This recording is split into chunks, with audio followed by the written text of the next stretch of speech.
Hey lady, I'm Jamie and this is the Everyday Queen podcast. Have you ever had the feeling that you are destined for so much more from your life? Like you know you're here to do epic things and really make a difference, but there's something inside you that holds you back and keeps you playing in your comfort zone. If this sounds familiar, I want you to know you are totally in the right place. I created this podcast to share the stories of women just like you. Women who have faced the trials and tribulations of life, overcome their limiting beliefs, and are now bringing their vision boards to life. In between these epic interviews, I will share with you my own ponderings and stories, coupled with actionable tips and tricks on how you can shift your doubt into pure, inspired action towards your dreams. Are you ready? Let's do it. Ladies, welcome back to another episode. Today, I'm joined by the beautiful Molly to talk about what I think is going to be a really polarizing topic, and that is MLM. So for those of you who aren't familiar with the term MLM or multi-level marketing, it's also known as network marketing. Basically, it's direct sales, and it's a strategy that businesses use where essentially you sell a product, but you're also encouraged to recruit other people who will sell that same product.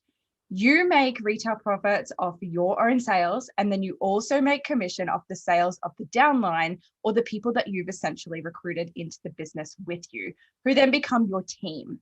So there's a lot of glitz and glam that I've noticed that's really associated with these businesses. So you want to think like massive conferences, international travel. They talk about uncapped income, car bonuses, like the list goes on and on and on. And for most people, it sounds like an absolute dream. And there are people that it absolutely is, but there is also a massive dark side to these businesses that is really rarely spoken about very open and honestly. And that is what we are here today to shed some light on. So before we dive in, I do really want to preface this episode by saying that I know that there are going to be people who are already triggered and who are already immediately defensive on this topic. And that's cool. But today, the point of this is to share Molly's story and her experience, her learnings, and it's just all about her. It's not about you for this episode. So the reason that I really wanted to shed light here is because I know that there are women out there who are in the same position or have felt the same way that Molly does. And I know that they really need to hear it. So Molly, thank you so much for joining me today. I'm so excited to chat to you further on this. Thank you for having me. I'm excited too. So I know that you have a really intense story to share, and I really want to make sure we cover every single little detail that you're comfortable in talking about. So let's start at the beginning of your journey, and before you actually even joined the company that you joined. What were you doing? How old were you? What were you up to? What did life look like for you? I was 19 years old. So I, at the time, was at uni. Excuse me. I was at uni. However, I wasn't really enjoying what I was doing. So I was at uni. It was the year after I finished school. And I was just kind of doing what every 19-year-old kid does. Definitely a bit of a goody two-shoes. It's very, very ambitious. And that's what actually attracted me to network marketing. They definitely sell that. So I was studying, and basically a friend of mine invited me to one of their events, and that's kind of how it went downhill from there. Yeah, wow. Pretty much. So you were 19 when you joined. Yeah. So really only just because most companies you have to be 18 to join. So you're really only a year out of being legally allowed to join the company.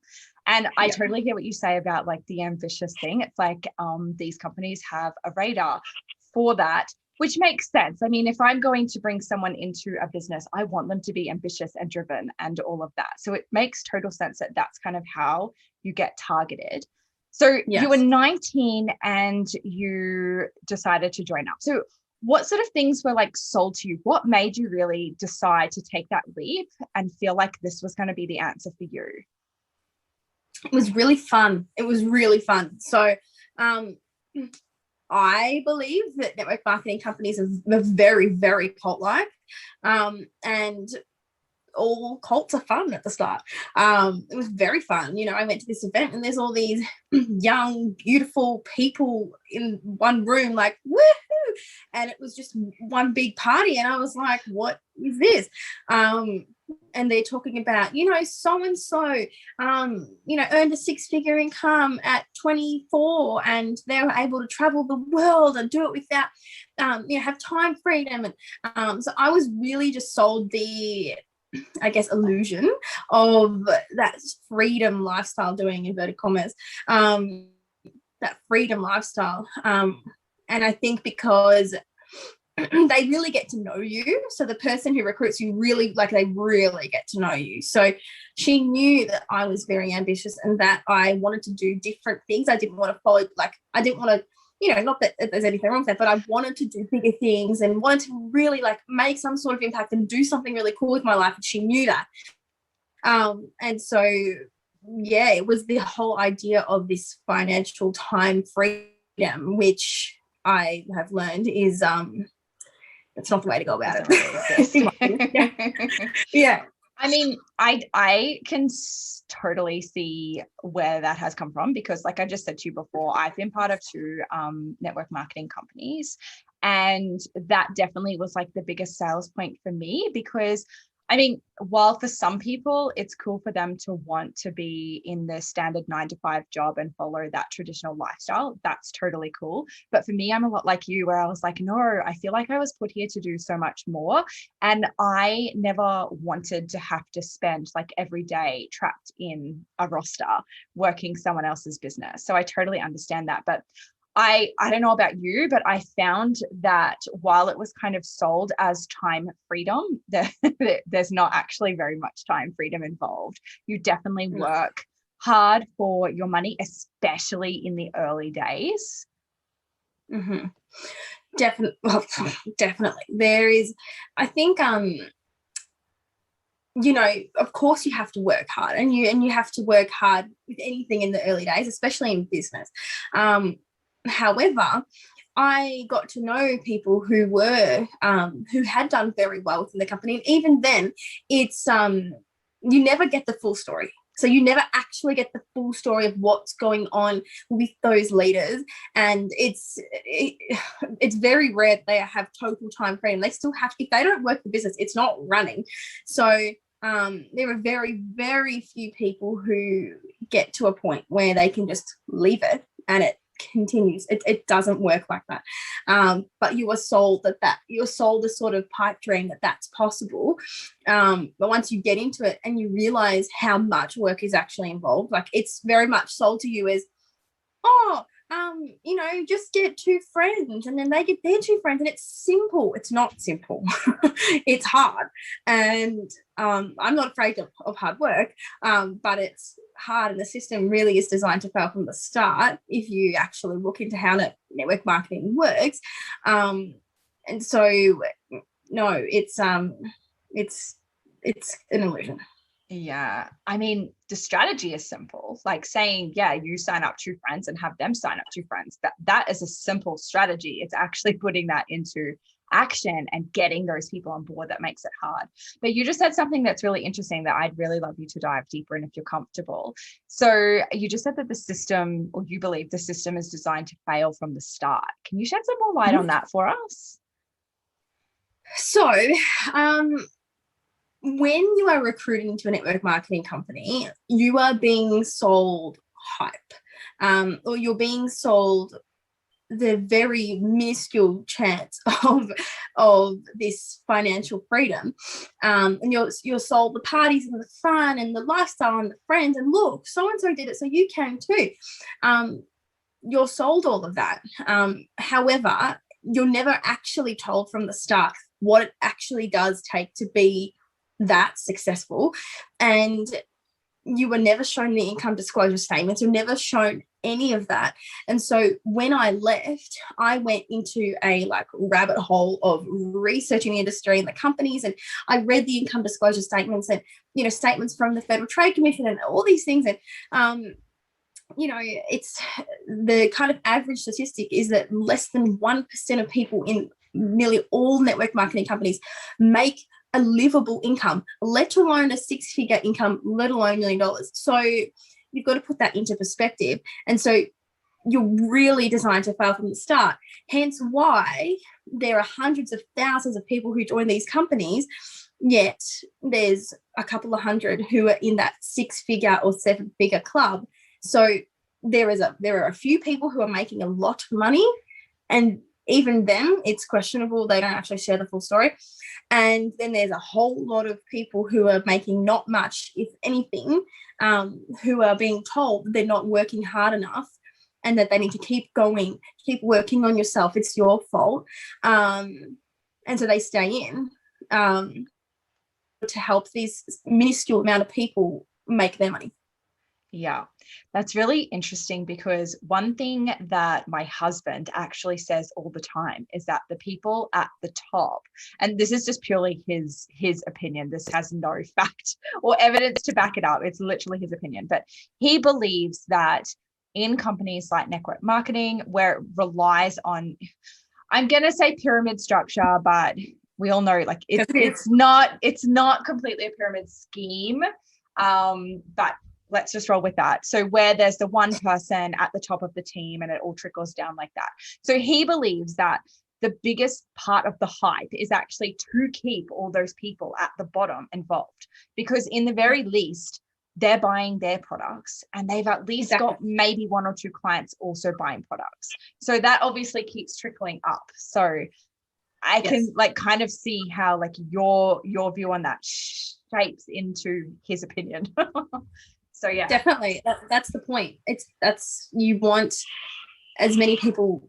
Basically, there's a line in network marketing where they say you want a lot of people doing a little bit, and I always took that as, oh, we'll have a lot of people having a side hustle. That's cool, but really, what it actually means is you want a lot of people earning nothing, and to help you earn a significant. Yeah. Wow. So how long were you in the company, and kind of what was it that started to, because obviously you've been through a big journey to go from being like all hyped up and so excited. And I assume you were like, I know I was like, yes, like hashtag boss babe sort of crap.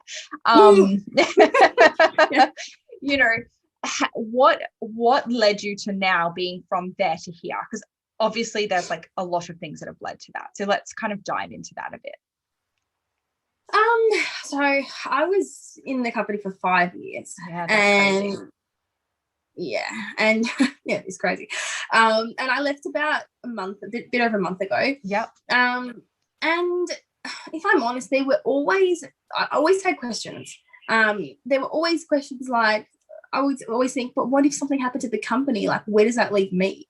Or does so-and-so really have what they're saying they have? Or is it because they also have 3 other businesses they built 20 years ago? Or, you know, I had questions or things about the compensation plan or the integrity of the product. And I always had questions, but I think because I was really young as well, and I was very impressionable, and you know, there was your whole life gets wrapped up in these companies. So it's like, it's your career, it's your friendship group, it's your support network, it's, you all think the same, it's what you eat, like it's everything.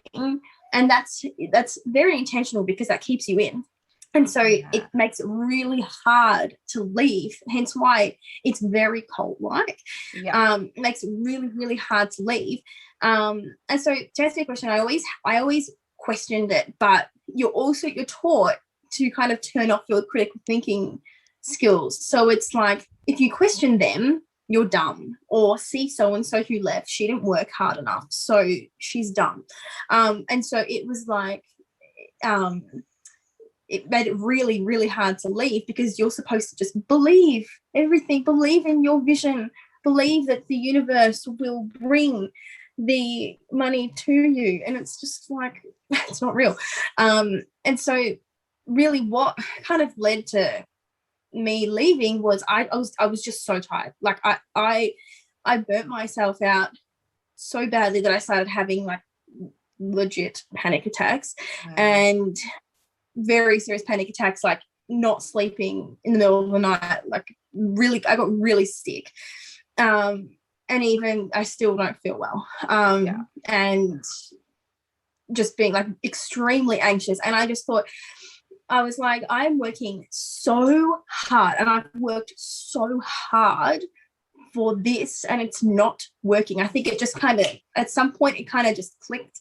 And I thought, I either continue this and keep wasting my life or I go back to uni and actually do something good. And it was hard, like, but once I made the decision, I made it and I was done. And I think speaking to people who had also left my company, but people who'd left other companies, and understanding the psychology behind the recruitment strategies and understanding what it actually is made me feel so much better. But it was a long time coming. I probably seriously questioned it for about a year. And then I just burnt myself out so badly that I couldn't do it. Yeah. So 5 years, that's such a long time. And I feel like most of the time, the companies that I've seen anyway, they usually say that like you need to give it a good 4 to 5 years before you should really start to see results. So obviously in your case, that wasn't accurate. Were you still studying during that time and working like another job, or? Yeah, I had another job. I wasn't studying, and that's a huge regret of mine, is dropping out of uni. I shouldn't have done that. Hindsight taught me that, but I'm back now. It's fine. I'll still be really young when I'm finished. But I was working just like random jobs, and just hoping and praying that it will work. And I think also, like, you have good moments and then bad moments, and they're good, and it's an emotional roller coaster. And they, like, I think the highs are extremely over celebrated so that you stay. It compensates for the lows. Yeah, it 100% does. I was going to say, I know one thing that you really wanted to talk about was that recruitment process. And I see thrown around on social media a lot, but again, it's one of the things that people don't really talk too much about. But they often refer to the recruitment process as being predatory. Do you agree with that statement? And could you maybe dive a little bit more into like why you feel that it's so predatory? Yeah. I'll preface this with saying I don't think everybody in network marketing is predatory. I don't think it's necessarily the people that are predatory. It's definitely the CEOs and the companies. They know exactly what they're doing. And there are definitely bad eggs. Like, there are people who understand exactly what they're doing. However, I think a lot of them are seriously brainwashed. I was. And they're just so indoctrinated in this pipe dream, in themselves. Like, they're just so selfish and not necessarily intentionally, but you're taught. It is, like I said, it encompasses your whole life, and so you're taught to be that way. And you're also taught that these techniques, the recruitment strategies, are helping people. So you're taught to look for sort of pain points, as they would call them, in people so that you can help them find a solution to their problem. However, that's just, of course they're going to tell you that. But what you're actually doing is you're preying on people's vulnerabilities. So for me, 19 years old, very, very naive, no idea about anything. And so that I was an easy, very easy target. And even so, a lot of mums, especially new mums, get involved in network marketing, and they're sleep deprived, they're tired. A lot of them, especially with the health-related network marketing companies, they really prey on new parents, new mums who want to lose the baby weight or have more energy. And so when you're in that sort of baby state, I don't have kids, but I'm sure you are totally exhausted. And so it's easy to make a not great decision, which is to join one of these companies. And so they prey on people's, they look for the part of your life. So they ask you questions to get to know you and feel like you're their friend. And so then you trust them. So They ask you all these questions about your life to get to know you. And then what they're really doing is they're looking for something that's missing or something that's going wrong in your life. And so that they can match their company product with you and get you to join them. So it's you know, a lot of them will come back and say, but it's just like, you know, you refer your hairdresser to your friend, but like, no, it's not like that at all. Like, it's not like that at all. You're not. I don't inbox my whole friends list saying go to this hairdresser. And you don't inbox randomly. No, like, no. And on that, actually, that was or still is one of my biggest problems. And I actually recently posted about this in a Facebook group. So I have another side business as a coach, and I've recently been really active in Facebook groups. And of course, as soon as your name starts popping up in places, the friend requests start rolling in. So earlier this week, there was one day where I had 100 friend requests. And because I'm at a stage of my business where I'm really fine-tuning things, I've essentially just been filtering them, but essentially accepting anyone who looks like they could fit, someone who would benefit from my services. And so in doing this, my inbox is literally overloaded with people pitching straight off the bat. These are people who don't know me. They have maybe scrolled through my Facebook feed, which is also not an accurate portrayal of who I am, because mainly all you'll see on my Facebook feed is pictures of my baby so that my family can see him. And yeah, that's the one thing that really drives me nuts. But I know that there is an entire book written about this called Go for No, where essentially, there's many books. Where you're just told that the more people you talk to, the more chances you've got. And basically, the more no's you get, the closer you are to a yes. It's all universal laws. It's crazy, right? I wrong. Yeah. That's what you're taught. So you're taught that basically, so there was one technique, you know, apparently the average is you ask 10 people to take a look, one will say yes. So you're encouraged to do that.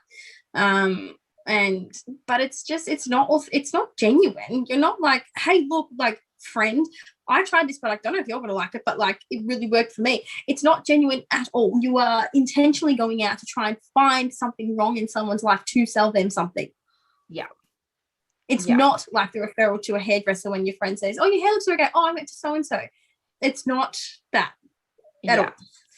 Do you think that you could build a business in network marketing authentically based off like doing it genuinely and authentically, like you've just said, like people come to you and say, hey, you know, I've been struggling with this, this, and this, and you genuinely believe that your product can help them? Do you think you can build a business that way? Absolutely not. There's no way, because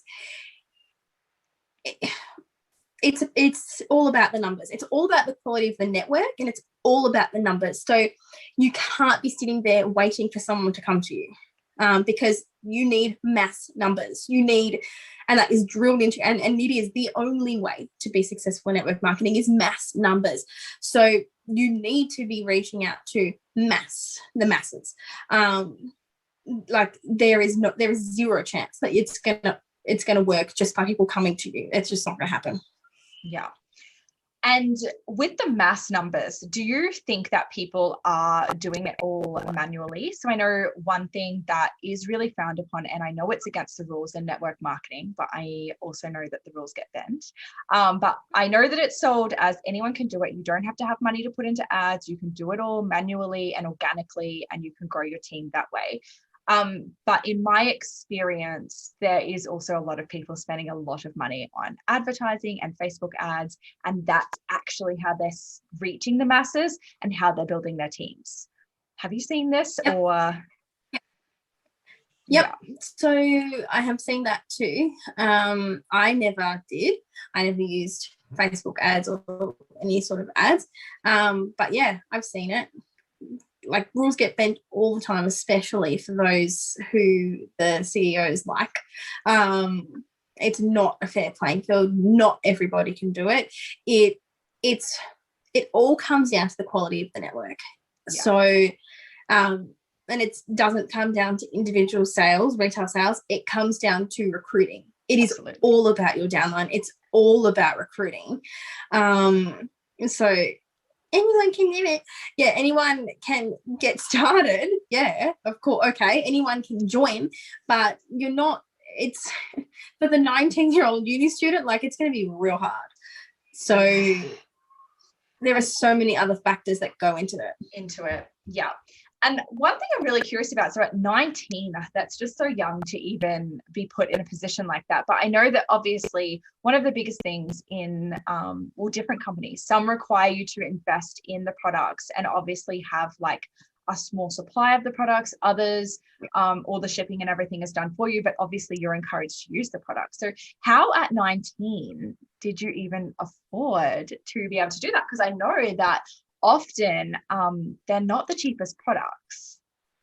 No. So the company I was with, you didn't have to stock. You didn't stock anything. So I just had to buy my own product. Yeah. It was very expensive for me to get started. It was like all the money I had, which was even worse. Yeah. But yeah, so I didn't have, it was good in that way. I didn't have the stock. I didn't have to stock anything. Yeah, that's good. That's good. So what I'm curious about too is like, obviously, you know, your burnout and the panic attacks and everything was a massive contributor to when you decided it was time to get out. But did you see other red flags before you hit that point that kind of made you start questioning things, or you were just questioning the whole time? Like, were there any specific things that happened, or? Yeah, I was questioning a lot of the time. I guess the kind of like facade that people put on, I recognize that. Like, no, I won't tell that because that could be led to someone in particular. But I'll tell you that off camera. Yeah. For this example, is about you. People would act one way online. Yeah. And rah, we're all friends. You're part of our crew. We're family, da. And then you see them and they want nothing to do with you unless people are watching. Yeah. So there was that, which I hated. Yeah. Then there was just things from people like me specifically. When I was doing well, they wanted to be my friend. Yeah. When I wasn't, you're not working hard enough. You need to take responsibility for your life. You're just a young kid, no idea what you're doing. So it was, then again, it goes back to the system was rigged from the start. Yeah. And then there were things like, you know, a lot of these companies get into legal trouble, a lot of legal trouble, but you're not allowed to talk about it. And then when leaders leave, you're not allowed to talk about it. Yeah. And it's because they're dumb. They're stupid. They did the wrong thing. Yeah. However, it's like, well, did they all?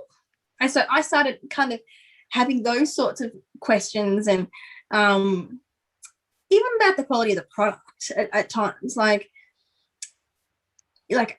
especially coming from more of a sciencey background, looking into the products properly, I was like, this science doesn't make sense. But because I wasn't qualified enough to actually interpret the science, I was like, but it might be. So I'll believe it. Yeah. It was just very naive of me. But now looking at it as well, it's like, this science is, I don't know if I could say you swear. Can say but, it. the science is bullshit.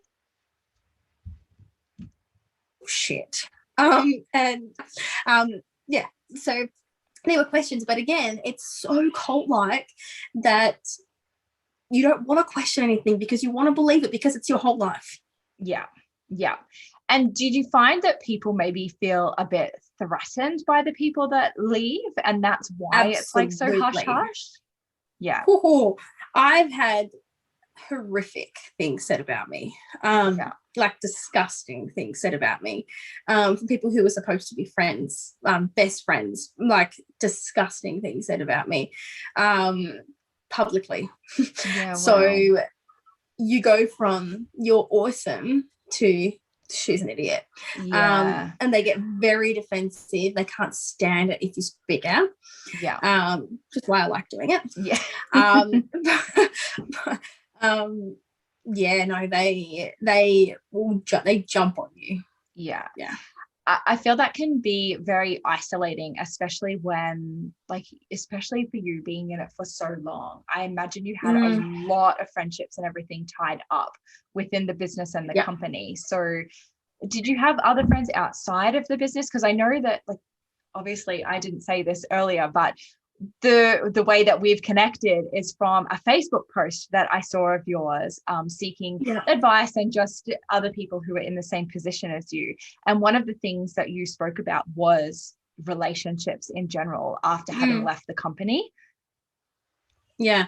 I had a couple of really good friends outside of it, which was really, I'm really grateful for them. And I have a great family and siblings and everything. But no, like most of my friendships were from the network marketing company. So when I left, I got a mixed response. Like some people, I support you regardless of what you're doing, but I don't hear from them anymore. Yeah. Or it's, we're always best friends, but you know, one of them liked a very, very mean comment from my upline. So about me. And it's like, well, we're not best friends. Yeah. And then I got the outright like disgusting comments. So I got a mix, but like I love making friends. I'm not really worried about that. I'm just sad about the friendships that I thought were real friendships, they were totally conditional. Yeah, that's horrible. So you left and now you've got people essentially slandering you on social media because you left. Yeah. Wow. It happens to everyone who leaves. You're stupid. Yeah. Oh, it's just crazy, isn't it? So I know that they're absolutely, and from, I've got two questions actually. I'm just going to stop and breathe. So one thing that I saw on the post that was very, very polarizing was people basically calling you out then and saying, well, you know, why don't you take responsibility for your actions? And I think it was essentially just being like, it didn't work for you. It doesn't mean it's not going to work for other people. Stand up and take responsibility for yourself. Why didn't you just leave when, you know, you first realized? Do you have anything to say on that? Because I was I followed the post for a little bit and I was like, oh, it kept no, going. It was huge. Yeah. Firstly, I'll say with the post, like 95% of people were fantastic. Like they understood what I was saying. They could relate. They believe me. Like it became a really big post. It did. It was like 400 people who liked the comment. It was huge. So it just shows the magnitude of this problem. Yeah. And so most people were like amazing. And I had so many people like you reach out to me. So, and horrible, like you read all the horrible stories of what happened to people in network marketing. Yeah. But there were a few people who told me to stand, you know, take responsibility. I will say I do take responsibility for part of it. I chose to stay. I was questioning things and I still chose to stay. You know, I was in it for too long and I regret it. However, it is that they are termed by psychologists as commercial cults. So it's like you can't just leave. Like I guess some people can, but everyone's different, and it's mind control. They are teaching you how to think, and it's complete indoctrination, and they're using classic mind control brainwashing techniques. So it's not easy to leave. Like I've said a few times, it becomes your whole life, and they do that on purpose so that you don't leave. Yeah. So it's your friendships, it's your work, it's money, it's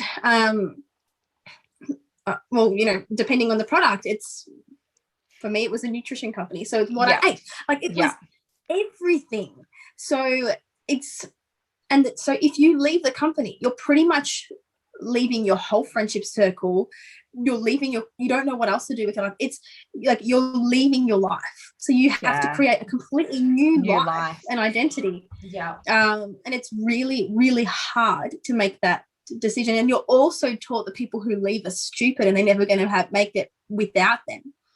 So it's very me, us versus them mentality, black and white thinking, and you're taught to turn your critical thinking skills off. So 5 years of turning that intuition off, it's really hard to leave. Yeah. Yeah. And like I said, you're essentially isolated then because you've wrapped your entire life up in this business. So yes. And I'm just lucky that I have a good family and I have friends outside of it who I went straight to when this all happened, and they were all like, thank God, like wondering when this was ever going to end. But not everyone has that. No. So it's hard. No. I saw lots of that on the post as well, actually. Lots of people basically who are just like, oh my God, my friend is in it and she does this, this, and this, and I don't like it, and all the rest of it. Yeah. But it is really good that you had friends support you through your journey anyway, because that's one thing that does kind of irk me. And this is like slightly off topic, but when people just straight away go, oh, she's in network marketing, I can't be friends with her anymore because she's just going to try and sell me. Because I do believe that everyone has a journey that they have to live out. This was yours, as rubbish as it obviously has been for you now. This was your journey. This is how you were supposed to live it. And I just kind of feel like people need to be a little bit less judgy and just let people live their life the way they want to. And that post was very evident of that as well, in the people just calling you out unnecessarily. So yeah, and like I do see them, they're now being out of it as well. I do see the other side. Like it's incredibly, like no one wants to be that annoying salesperson. Like and you don't want to get messages from them. It's very annoying. And you're also taught in network marketing, you follow up until they say yes. So you're harassing people.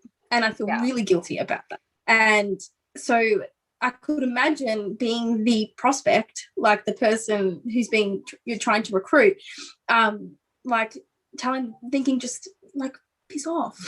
And it would be hard to be friends with the network marketer. And my friends told me that too. It was really hard to be friends with me sometimes because I was so full. Yeah. Yeah. And I know one thing, so I've always been kind of that person that when they pop into my inbox, I just ignore because I'm like, oh, leave it alone, it'll go away. But one thing I have been, no, that's right. So one thing I have been working on is learning how to give a polite no. But what I found is that often a polite no is then kind of backed up with more messages trying to almost like convince me otherwise. Yes. So there no polite no's. It has to be like blatantly obvious. Do not contact follow me. this up ever again. Like make it blatantly clear. Put it in caps. I don't know how to not be rude doing that, but no, they will take the polite no as she is really nice. I'm going to be able to convince her. Yeah. So, no, you just have to be. I would encourage someone to just say, "Look, I don't believe in these companies. It's fine you're doing that. I want nothing to do with it. Please do not follow this up. Otherwise, they will 100%. They will follow it up." Yeah. Now I know this is kind of again off topic, but I know one thing that people get really antsy about is just the whole company structure in general because they don't believe in it. And again, like that's fine. But what about, so I myself, there's companies that I genuinely love their products and they are network marketing companies. And I genuinely really like their products. So I do buy from them. But I know that there are people who are like, no, I will not buy from a network marketing company purely because I don't care who's selling it. I don't care anything about them. I don't even care how good the product is. I don't agree with the business structure, so I won't buy. So I'm curious where you fit on that scale now after your experience. I will not support a network marketing company. That's just my stance on it. I think I'm still very angry. Yeah. So I see it as it took 5 years away out of my life. And I just and from a value standpoint, I can't support it. It's just such a corrupt industry, in my opinion. So I personally I will not support it. And I like some of their products, but I will not support it. Yeah. And that's fair enough. Like I said, each to their own. That's each to their own. All about. But yeah, I mean, obviously your experience has been very, very different to my experience. And I mean, I've seen the toxic positivity, which is another big thing that I know gets thrown around. And that's kind of like, I guess, where you're going with the like cult like mind control thing. It is all about just keeping that positive mindset, which actually is not how we're supposed to be. Like, humans are not wired for that. We're wired to deal with the ebbs and flows of life. Life is not always up here. Life comes back down here sometimes. And so, yeah, I can definitely see like where you're going with the mind control cult like thing, because that's where you have to keep up here, right? Yes. And I'm a very positive, bubbly person. So I am generally like that, but I really had to, and even before I left network marketing, I did have to talk to a psychologist because I didn't know how to feel negative emotions. Yes. Yeah. So I was so positive, happy. I don't get sad. Happy. Until it really drained me, and I was like, I don't feel right. Like, I'm anxious all the time. And the psychologist taught me, like, you're actually, when you get upset, your body has just held onto all of that. Yeah, you're actually supposed to feel upset. Yeah. And it doesn't mean you dwell on it. Doesn't mean it has to last 4 hours. It just means, okay, I'm angry, right? I'm going to be angry for 5 minutes. I'm going to sit there, let the emotion happen, and move on. But I would never let myself do that, because you have happy. You have to be positive. That's negative. You're thinking negative. So it's like, it did all, it caused all sorts of havoc, like with my body as well, because I was always go, happy. Keep going. You'll be fine. Don't question it. Don't think about it. Just go. And that's very intentional, because they don't want you to sit and feel negative and maybe change your mind about them. Yes. Yeah. Wow. So I am sure that there are women listening now who have either been in your position or are still in your position and haven't plucked up the courage that you did to up and leave their company. So what advice can you give for someone who is still feeling in that space? I'm going to be honest, it is going to be hard, because it is your whole life. So it will be hard. However, I just want to encourage you. You're probably going to regret not doing it, not leaving, as opposed to staying. So if it's working for you, and you're the you're the less than 1% who are earning a 6-figure annual income, okay, maybe you want to stay, maybe you don't, but maybe you do. But if you're everybody else, I just say, like, how much more time are you actually willing to waste? Because it's wasted time. Like, you could be, like, I thought, like, I could have had a master's degree. Like, I could have done so many more things, and I'm happy because I'm young enough to bounce back quickly. But, like, you're probably going to regret not leaving. If you're having those thoughts and you're questioning it, yes, it's going to be hard, but it's so worth it. Like, I'm already so much calmer, so much happier, so much more excited about my life. I'm enjoying things so much more. I can appreciate things more. So yeah, it'll be hard, but it's worth it. It's so worth it. I love that. So you mentioned that, like, you've left the company now. That was about a month ago, and you're enrolling back at uni. Like, what's next for you now? What's the next step? Because, that's that chapter closed. So what's next for you? Yeah, well, I always wanted to work in the psychology. battery. Sorry, the slight scene, but I was discouraged to do that. So, higher education is discouraged in network marketing companies because you don't need that. You just need them. So now I'm back at uni doing my social work degree. So I've wanted to work in child protection and work with youth and young people. So that's all I have so far. And I'm really excited to go back and study and get a real career. Love it. Look, Molly, thank you so much for being so open and honest and just like speaking purely from the heart today. I so appreciate it. And I know that, like I said, I know that there will be women listening into this episode today that are in the same position. And I really hope that really just anyone can take away, even the people out there who are listening and who are still in network marketing and who still love it. Like there's absolutely no judgment, but maybe those people can use this episode as a little reflection on how to just maybe check yourself and look at how you're doing things and what your future looks like. Yeah, I agree. Thank you so much for having me. Thank you. Thanks for listening, lady. If you loved this episode as much as I loved recording it, please leave me a review on iTunes.